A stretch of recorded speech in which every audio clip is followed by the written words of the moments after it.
സന്തോഷത്തിലും സിനിമയിലെ വേഷപ്പകർച്ച കൊണ്ട് മാറ്റിയ ഒരാൾ. മീശമാധവനായും കല്യാണരാമനായും വാളയാർ പരമശിവമായനും ഒക്കെ ഇനി എത്രയൊക്കെ കഴിഞ്ഞാലും ബൊബ സിനിമയിൽ വിനീതേട്ടൻ പറയുന്നൊരു ഡയലോഗുണ്ട്, ഇത് പുതിയ പിള്ളേരുടെ കാലഘട്ടമാണെന്നുള്ളത്. ഇനി എത്രയൊക്കെ പിള്ളേർ വന്നാൽ പോലും ഞാൻ ഇവിടെ തന്നെ ഉണ്ടെന്ന് കൂട്ടിയുറപ്പിച്ചുകൊണ്ട് മലയാളി മനസ്സിലെ ആഘോഷങ്ങളുടെ സന്തോഷങ്ങളുടെ ഒരേ ഒരു ജനപ്രിയ നായകൻ ദിലീപേട്ടൻ.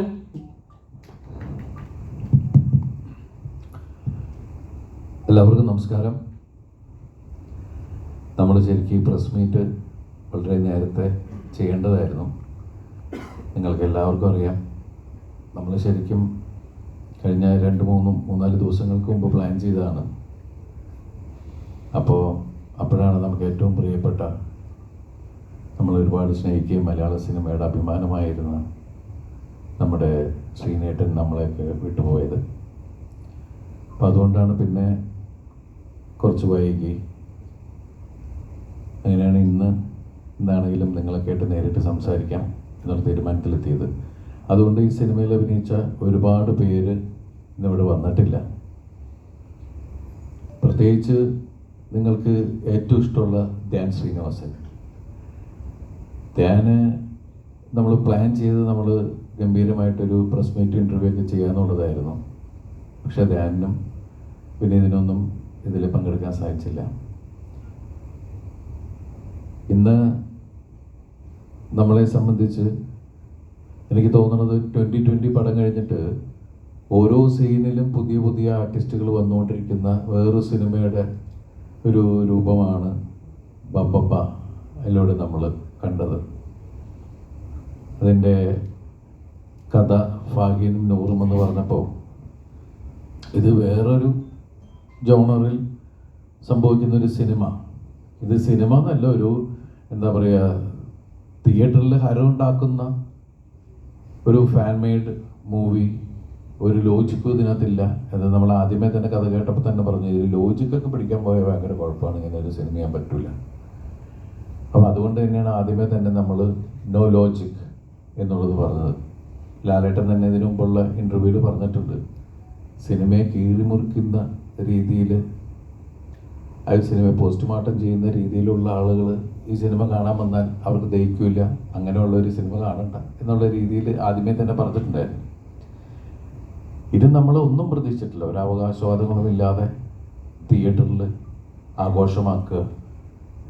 നമ്മൾ ധനജയൊക്കെ എൻ്റെ അടുത്ത് പറഞ്ഞത്, ഞങ്ങളൊക്കെ നിങ്ങളുടെ സിനിമകൾ കണ്ടിട്ട് നമ്മൾ വീണ്ടും കാണാൻ ആഗ്രഹിക്കുന്ന കുറച്ച് കാര്യങ്ങൾ നിങ്ങളെല്ലാവരും ഞങ്ങൾക്ക് വീണ്ടും ചെയ്തു തരണം. അതെനിക്ക് തോന്നുന്നത് ഏറ്റവും കൂടുതൽ അങ്ങനെയുള്ള കാര്യങ്ങൾ റിക്വസ്റ്റ് ചെയ്ത് ലാലേട്ടനെ കൊണ്ടാണ് ചെയ്യിപ്പിച്ചിട്ടുള്ളത്. പക്ഷേ ആ കാൽക്കുലേഷൻ കറക്റ്റായിരുന്നു. കാരണം തിയേറ്ററിലൊക്കെ നമ്മൾ അതിൻ്റെ ഒരു ആവേശം, ആ സന്തോഷമൊക്കെ നമ്മൾ കണ്ടാണ്. ഒരു വലിയ ഗ്രാൻഡിയറിൽ ഒരുപാട് ആർട്ടിസ്റ്റുകൾ ഇങ്ങനെ വന്നു പോയിക്കൊണ്ടേയിരിക്കുന്നു. പിന്നെ ഇതിൻ്റെ ബിഗിനിങ്ങിൽ തന്നെ ടീച്ചർ പറഞ്ഞ പോലെ എല്ലാ മനുഷ്യരിലും ഒരു ഭ്രാന്തനുണ്ട് എന്നുള്ളതാണ്. നമ്മുടെയൊക്കെ ജീവിതം ശരിക്കും പറഞ്ഞ ഒരു നൂലുമേ കൂടി ഉള്ളതാണ്. അങ്ങോട്ട് പോയാൽ ഭ്രാന്ത്, ഇങ്ങോട്ട് വന്ന നോർമൽ എന്നൊക്കെ പറയുന്ന ഒരു രീതിയിലാണ് നമ്മൾ പോയിക്കൊണ്ടിരിക്കുന്നത്. അപ്പോൾ ഒരു welcome to the world of madness എന്ന് പറഞ്ഞിട്ടാണ് നമ്മൾ സിനിമ തുടങ്ങിയിരിക്കുന്നത്. ഈ സിനിമ ആഘോഷിക്കാനുള്ള സിനിമയാണ്. എനിക്ക് തോന്നുന്നു 8-10 വർഷങ്ങൾക്കിടയിൽ തിയേറ്ററിൽ പ്രേക്ഷകരും അല്ലെങ്കിൽ സ്ക്രീനിൽ കാണുന്ന താരങ്ങളും തമ്മിൽ വെച്ചാൽ പ്രേക്ഷകർ ഇതിൻ്റെ ഭാഗമായിട്ട് ഈ സിനിമ പ്രദർശിപ്പിക്കുമ്പോൾ അതിലെ ഓരോ ആൾക്കാർ വരികയും അവർ പറയുന്ന തമാശകളോ അല്ലെങ്കിൽ കാര്യം പറഞ്ഞാൽ അതൊക്കെ ഇവരും അതിൻ്റെ പാർട്ടാവുക. സ്ക്രീനിൽ ഡാൻസ് നടക്കുന്ന സമയത്ത് തിയേറ്ററിൽ യങ്സ്റ്റേഴ്സ് എല്ലാവരും ഇറങ്ങി നിന്ന് ആ ഡാൻസ് കളിക്കുക എന്നൊക്കെ പറയുന്നത് ഒരുപാട് കാലമായിട്ട് നമ്മുടെ മലയാള സിനിമാ ചരിത്രത്തിൽ തിയേറ്ററിൽ നിന്ന് ഇങ്ങനെ മറഞ്ഞു തുടങ്ങിയിരുന്ന ഒരു കാര്യമായിരുന്നു. അപ്പോൾ ആ ആവേശം ശരിക്കും നമ്മൾ തിയേറ്ററിൽ ഭയങ്കര ഒരു എന്താ പറയുക, ആഘോഷം, ഒരു ഉത്സവം നടക്കുന്ന പോലെയുള്ള ഒരു പ്രതീതി ഉണ്ടാക്കുക. ഇപ്പം ഞാൻ പല തിയേറ്റർ വിസിറ്റ് പോലെ ഒന്ന് പോവുകയുണ്ടായി. അപ്പോഴൊക്കെ പലരും വന്ന് പറഞ്ഞു, ഞാൻ എത്ര കാലമായി എന്നറിയാം ഇതുപോലെ സിനിമ രസിച്ചിട്ട്. അപ്പോൾ അങ്ങനെ ഒരു സിനിമ ഉണ്ടാവുകയും അതിന് ചുക്കാൻ പിടിച്ച് അല്ലെങ്കിൽ അതിനു വേണ്ടി ആ സിനിമ നിർമ്മിക്കാൻ തയ്യാറായ ഗോപാലേട്ടനെയും, ഗോകുലം മൂവീസിൻ്റെ ഗോപാലേട്ടനെയും, കൃഷ്ണമൂർത്തിയെയും, മറ്റുള്ള ബൈജു ബായ്, ഗോപാലേട്ടൻ്റെ മകൻ, അതുപോലെ പ്രവീൺ, ഇവരൊക്കെ ഈ സമയത്ത് നമുക്ക് മറക്കാൻ പറ്റില്ല. കാരണം ഇങ്ങനെ ഒരു സിനിമ ഉണ്ടായത് അവരുള്ളത് കൊണ്ടാണ്. ഇത്രയും വലിയ ക്യാൻവാസിൽ, അതുപോലെ തന്നെ ധനജയ്ക്ക് ഇത്രയും താരങ്ങളെ ഒരുമിച്ച് കൊണ്ടുവന്ന് സിനിമ ഉണ്ടാക്കാൻ പറ്റിയതും ഈ ഒരു ബാനറിൻ്റെ കീഴിലുള്ളത് കൊണ്ട് തന്നെയാണ്. പ്രത്യേകിച്ച് ഇതൊരു ക്യാമിയോ ചെയ്യുന്ന എസ് സൂര്യ സാർ. അപ്പം അവരുമൊക്കെ ഒരു ഗംഭീര സിനിമയുടെ ഭാഗമാവുക, ഒരു എൻ്റർടൈനർ, അല്ലാതെ നമ്മൾ മഹത്തരമായിട്ടൊന്നുമല്ല. ഈ ക്രിസ്മസ് കാലം ഒരു ഉത്സവമാക്കുക എന്നുള്ളത് മാത്രമാണ് ഈ സിനിമ പ്രവർത്തകർ ചിന്തിച്ചിട്ടുള്ളത്. അപ്പം ആ ആഘോഷം നമ്മൾ ആദ്യമേ തന്നെ ഇങ്ങനെ ചിന്തയുണ്ടായിരുന്നു. കാരണം ട്രെയിലറും കാര്യങ്ങളൊക്കെ വന്നത് സിനിമയ്ക്ക് ഒരുപാട് എക്സ്പെക്റ്റേഷൻ വന്നപ്പോൾ സിനിമ റിലീസ് ചെയ്ത് കഴിഞ്ഞിട്ട് പ്രസ്സുമായിട്ട് സംസാരിക്കാം. കാരണം നിങ്ങൾ സിനിമ കണ്ട ആൾക്കാരാണ്, സിനിമ കണ്ടതിന് ശേഷമാണ് നമ്മളായിട്ട് സംസാരിക്കുന്നത്. അപ്പോൾ നമ്മളിത് മറച്ചു വെച്ചിട്ടൊന്നുമല്ല സംസാരിക്കുന്നത്, നേരെ തന്നെയാണ് സംസാരിക്കുന്നത്. അപ്പോൾ അങ്ങനെ ഒരു കൂടിക്കാഴ്ച നമ്മളിപ്പോൾ നടത്തിയിരിക്കുകയാണ്.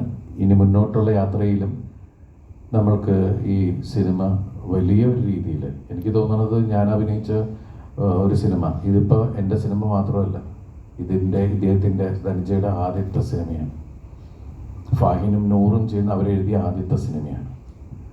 അതുപോലെ ഈ സിനിമ കൊണ്ട് ഇതിൽ ലാലേട്ടനുണ്ട്, എസ് സൂര്യയുണ്ട്, അശോകേട്ടനുണ്ട്, ബാലു വർഗീസ് ഉണ്ട്, വിനീതുണ്ട്, ധ്യാനുണ്ട്, ദേവേട്ടനുണ്ട്, സാൻഡി മാസ്റ്റർ ഉണ്ട്. അങ്ങനെ തുടങ്ങുന്നൊരു വലിയ നീണ്ട നിര തന്നെയാണ് സിനിമയിൽ. ശരണ ചേച്ചി തുടങ്ങിയ ഒരുപാട് ആൾക്കാർ നിങ്ങളെല്ലാം കണ്ടതാണ്. അപ്പോൾ അവർക്ക് ഇപ്പോൾ അതുപോലെ എടുത്തു പറയേണ്ട ഒരാൾ ബൈജു സന്തോഷ്.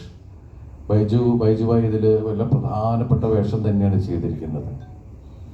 അപ്പോൾ ഈ സിനിമയിൽ ഈ സിനിമ ഷൂട്ടിങ്ങിന് ആൾക്കാരെ കൊണ്ടുവരുന്നേക്കാളും വലിയ ബുദ്ധിമുട്ടായിരുന്നു. കാരണം വെച്ചാൽ ഒരു ഇൻ്റർവ്യൂവിൻ്റെ മുമ്പിലേക്ക് എല്ലാവരും ഒത്തു കിട്ടുക എന്ന് പറയുന്നത്. പലരും ഷൂട്ടിങ്ങിലും ഒക്കെയാണ്. പിന്നെ നമ്മൾ വിചാരിച്ച പോലെ ചെയ്യാൻ പറ്റിയില്ല, കുറച്ച് കഴിഞ്ഞു പോയി.